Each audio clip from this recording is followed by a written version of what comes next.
House Intelligence Committee Chairman Adam Schiff. He joins me now. Chairman Schiff, thanks so much for being with us. We appreciate it. What was the message to Zelensky, and what was it like? I guess we just have to ask you, being face to face with somebody who's just become a global icon, fighting for democracy and freedom in Ukraine. Well, it was pretty extraordinary to sit down with him. We were with him about 3 hours and really cover the waterfront of issues facing his country. To realize as we were talking, there were people fighting and dying to defend Ukraine's sovereignty, its territorial integrity, and its democracy. And the message we wanted to deliver was that we are in solidarity with Ukraine. We recognize the importance of their fight to Ukrainians, but to people all over the world. If Russia can get away with this naked aggression, this invasion of their neighbor, what's to make us think they'll stop with Ukraine? And we wanted to hear from him. Is he getting what he needs? Obviously, it's never enough, but we wanted to make sure that he's getting the military equipment he needs and gets it quickly. I wanted to make sure as the intelligence chair that he's getting the intelligence that he needs. We discussed the humanitarian crisis, the refugees, the war crimes going on, and he was just extraordinarily knowledgeable and impressive. And Chairman Schiff, we know the president in recent days has called for $33 billion in aid to Ukraine, increased aid to Ukraine. How did that come across to President Zelensky? I know he is, as you were just mentioning a few moments ago, he's been clamoring for more and more assistance from the global community. Did that sound like the kind of price tag, the kind of aid that he wants to see flowing in? Well, he began by thanking the president for the extraordinary contribution we're making to Ukraine's defense. It's his job to say that nothing is enough. And we understand that. We respect that. Nonetheless, I think he's very grateful for what we're doing. We wanted to discuss with him within that really vast sum, what is the priority in terms of what weapons that he needs, what other assistance that he needs.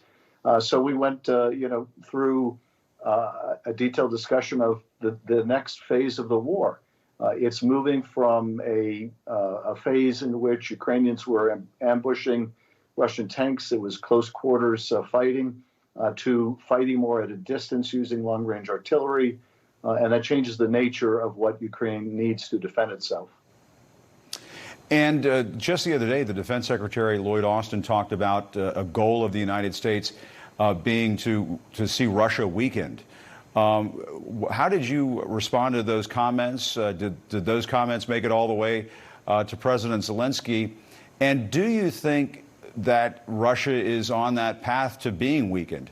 The way things are going with this, what has been a fairly successful Ukrainian military campaign, or do you have some questions as to whether or not they can grind this out for months and perhaps even years? Well, those comments certainly resonated with me. We want to make sure that Russia can never provoke this kind of war against its neighbors again. And for that reason, I hope these sanctions go on in perpetuity, even as I hope this conflict comes to an end. In terms of whether President Zelensky was aware of the significance of what our Secretary of Defense said, I'm sure that he was. They pay assiduous attention to what our leadership is saying, how they're describing our war aims.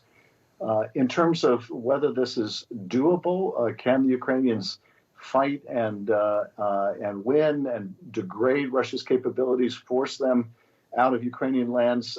You cannot rule out the Ukrainian will to fight, which is extraordinary. I think many people around the world, certainly many in Moscow, didn't think Ukraine could hold out as it has. Putin certainly thought this would be over quickly, that if not as liberators, they would meet only minimal resistance, but they have met fierce resistance. And so we wanted to make sure to underscore that we are with Ukraine until they're successful, and want to provide them with all the support they need. And what did you make of what has been taking place in Mariupol over the last couple of days, where we've seen some Ukrainians being allowed out of that besieged steel plant in Mariupol, where, as you know, that entire area has just been devastated over and over again, time and again, by these Russian attacks, targeting civilians and so on. Why do you suppose the Russians allowed this to happen, do you think, Chairman? I'm not sure. We raised this with President Zelensky, and I think at that time he was hopeful that they might be able to evacuate some of the civilians. But after so many disappointments, who could say? But the situation there remains dire in terms of their military personnel, their civilian personnel. The Russians have just leveled that city, and it used to be one of the seats of higher education. Mariupol had a very large university that served the eastern part of Ukraine. It was obviously a very important manufacturing city as well. And the Russian approach to the staunch resistance they met in Mariupol was just to level the city and engage in, I think, crimes against humanity. And your thoughts on a presidential trip to Ukraine? Knowing what you went through today, going in, meeting with President Zelensky, getting out, something the White House should consider. I know sending the President of the United States, totally different story when it comes to making a trip like that to Kyiv, but something the White House should consider? I think they absolutely should consider it. I have to think they are considering it, and I have to think it's only a matter of time. We didn't discuss that with the president today, although we did have a conversation with the president.